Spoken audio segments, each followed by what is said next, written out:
अरे रग्गल वागायचं, रग्गल लोळा पांगळ्यासारखा वागायचं नाही. आयुष्यभर शेळी म्हणून जगण्यापेक्षा एकच दिवस वाघ म्हणून जगलं पाहिजे. ती औलाद आपली आहे असं आपण जगलं पाहिजे. तो कस काय नाव घ्यायना, मी वाट बघतोय. राजेश विटेकर पत्रकार परिषद घेतोय का नाही? अजून घेतली नाही. 40,000 हेक्टर वरती पालम, पूर्णा, जिंतूर सगळीकडे विमा कोणी उतरवलाय? परळीच्या लोकांनी. परळीचा पॅटर्न आकाच्या आकाने. बीड मध्ये 79,000 हेक्टर सापडले. 79,000 हेक्टर. धाराशिव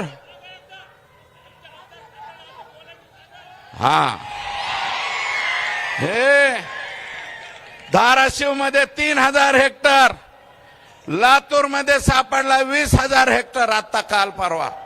आणि लातूरच्या तरपट्ट्यांनी काय केलंय?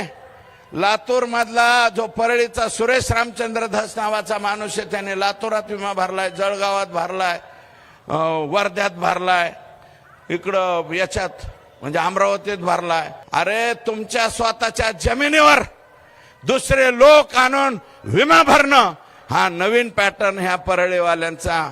आणि दादा क्या हुआ? दादा हे काय केलंय तुम्ही? हे कसं ठेवलंय?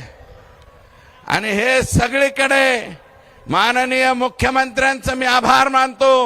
मुख्यमंत्र्यांनी सभागृहात जाहीर केलं 2-3 डिपार्टमेंटची हे करतो, कमिटी करतो आणि याची सखोल चौकशी करतो. मी आज जगात जर्मनी, देशात परभणी, भारतात परभणी, या परभणीत मागणी करतो माननीय मुख्यमंत्र्यांना, मुख्यमंत्री महोदय यांची नुसती चौकशी करू नका. ज्यांनी आमच्या वाडवडिलांच्या आजोबा पंजोबांच्या जमिनीवर विमा भरला यांच्यावर मोका लावा, मोका.